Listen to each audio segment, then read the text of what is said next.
Anda sedang menyaksikan berita CIDB TV bersama saya, Adim Izzati.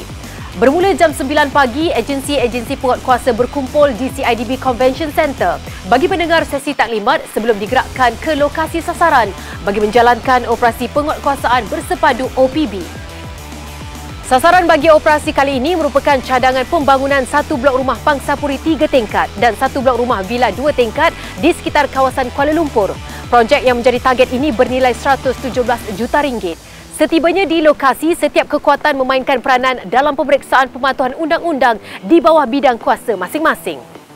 Pagi ini, pihak CIDB Wilayah Persekutuan Kuala Lumpur telah mengadakan satu penguatkuasaan bersepadu bersama beberapa agensi dan jabatan. Antara agensi yang kita telah jemput bersama pada pagi ini adalah daripada JTK, JKKP, DBKL, TDRM dan juga SW Corp.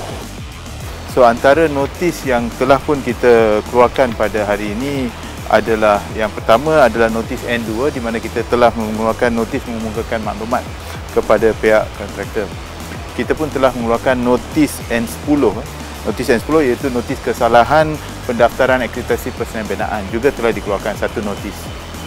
Selain daripada dua notis ini, kita juga telah mengeluarkan notis kesalahan di bawah subsection 34 pengenaan levy di mana 4 subkontraktor yang terlibat dalam projek ini tidak mengisytiharkan projek. Jadi sebanyak 4 notis telah dikeluarkan dan juga kita telah mengeluarkan satu notis N12 di bawah kesalahan subsection 33D lah, bahan binaan.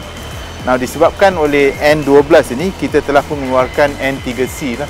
N3C ini adalah notis pemberhentian kerja pembinaan.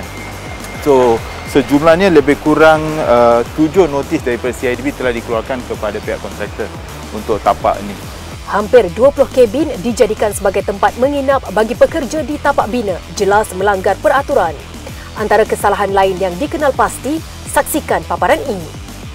So, hasil pemeriksaan di bawah Jabatan Tenaga Kerja Wilayah Persekutuan Kuala Lumpur, kita dapati pihak majikan gagal untuk menyediakan penginapan secara mengikut peraturan-peraturan di bawah Akta Standard Minimum Perumahan, Penginapan dan Kemudahan Pekerja 1990.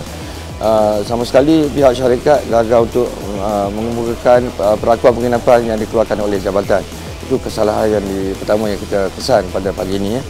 Dan hasil pada pemeriksaan pegawai jabatan juga, kita dapati pemeriksaan dijalankan terhadap rekod-rekod penggajian, kontrak perkhidmatan dan bayaran gaji. Kita dapati pihak syarikat gagal juga membuat bayaran gaji secara bank, secara atas talian. So, bayaran gaji dibayar secara tunai merupakan satu kesalahan di bawah Akta Kerja 1955. Dan ada antara dua perkara itu kita akan ambil tindakan tegas terhadap majikan. Kita akan letakkan kitab siasatan dan menjalankan tindakan penguatkuasaan. Kami daripada Jabatan Kawalan Bangunan DBKL, pada hari ini punya operasi, kita punya hasil siasatan adalah berkenaan dengan beberapa aspek lah.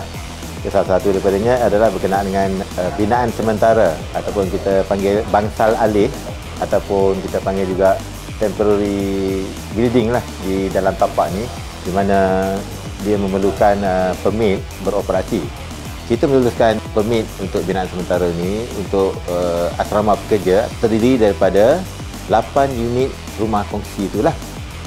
Tetapi apa yang kita dapati pada hari ini adalah terdapat tambahan sebanyak 9 unit lagi yang ada di tapak ni lah, menjadikan keseluruhannya 27 unit. Jadi terdapat 19 tambahan unit rumah kongsi yang tidak ada permit lah. SW Corp Malaysia berperanan untuk memastikan pihak pemain industri pembinaan dapat mematuhi peraturan-peraturan pepejal dan pembersihan awam 2018 dan kategori di bawahnya. Pemeriksaan di lokasi mendapati terdapat kesalahan yang dikenal pasti di bawah peraturan 5-1-C iaitu tempat pemungutan dan 5-1-D iaitu tapak penstoran. Tindakan mengeluarkan notis amaran telah pun dikeluarkan kepada pihak kontraktor berkaitan. Dari segi objektif melaksanakan OPB, pihak CIDB mendapati adalah sangat berkesan disebabkan kerjasama yang diberikan oleh agensi-agensi penguatkuasa yang berlainan. Selain daripada itu, bila kita melaksanakan operasi bersepadu ini, kita nampak impak kepada pihak kontraktor dan juga objektif melaksanakan operasi penguatkuasa ini tercapai di mana pihak DBKL dapat mencapai objektif mereka dan juga SW Corp dan juga JKKP. Tapi lebih utamanya CIDB dapat memberi satu impak lah, perubahan kepada satu budaya lah kepada pihak kontraktor untuk sentiasa mematuhi peraturan Akta 520 dan juga peraturan-peraturan daripada agensi lain yang berkenaan dengan industri pembinaan. So itu satu impak yang nampak positif yang kita jangkakan akan dilaksanakan secara berterusan. Operasi tamat sekitar jam 12.30 tengah hari. Objektif OBB adalah untuk meningkatkan kesedaran dalam kalangan pemain industri pembinaan tentang kepentingan mematuhi peraturan-peraturan di bawah Akta Lembaga Pembangunan Industri Pembinaan Malaysia Akta 520 dan peraturan-peraturan di bawah agensi penguatkuasaan yang terlibat. Sekian sahaja laporan penuh operasi kali ini sehingga kita bertemu lagi di lain episod. Kepada anda yang sedang menonton, jangan lupa untuk like, share dan subscribe social media CIDB TV.